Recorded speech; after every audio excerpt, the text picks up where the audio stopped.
જામનગરમાં તળાવની પાળ પર આવેલ ભુજિયા કોઠાનું ગત 20 સપ્ટેમ્બરે વડાપ્રધાન નરેન્દ્ર મોદીએ ભાવનગરથી લોકાર્પણ કર્યું હતું, પરંતુ એ લોકો માટે ખુલ્લો મુકાયો ન હતો. હવે આવતીકાલે 19 માર્ચે લોકો માટે ભુજિયો કોઠો ખુલ્લો મૂકવામાં આવશે. દાયકાઓથી બંધ ભુજિયા કોઠાને પેઢીઓથી લોકોએ બહારથી જ નિહાળ્યો છે એમ કહી શકાય. ત્યારે આવતીકાલથી તેમાં પ્રવેશવાનું શક્ય બનતા ભુજિયા કોઠાને પ્રથમ વખત અંદરથી નિહાળવા માટે લોકોમાં અભૂતપૂર્વ થનગનાટ છે. ભુજિયા કોઠાની મુલાકાત માટે પ્રવેશ ફી કે ટિકિટ હશે કે નહીં, અથવા કેટલી હશે, એ અંગે હજુ સુધી તંત્ર દ્વારા કોઈ ઘોષણા કરવામાં આવી નથી. ભુજિયો કોઠો એ કિલ્લા જેવી ગગનચુંબી ઇમારત હોય.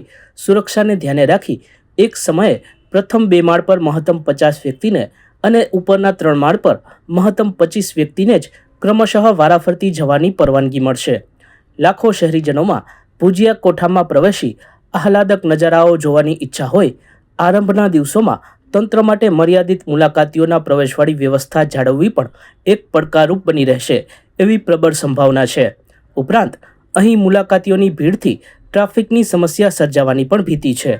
નાગરિકોને અનુરોધ છે કે ઐતિહાસિક ઇમારતની મુલાકાત વખતે સંયમ અને સાવધાની સાથે નિયમોનું પાલન કરે, જેથી કોઈ પણ અનિચ્છનીય ઘટના ન બને.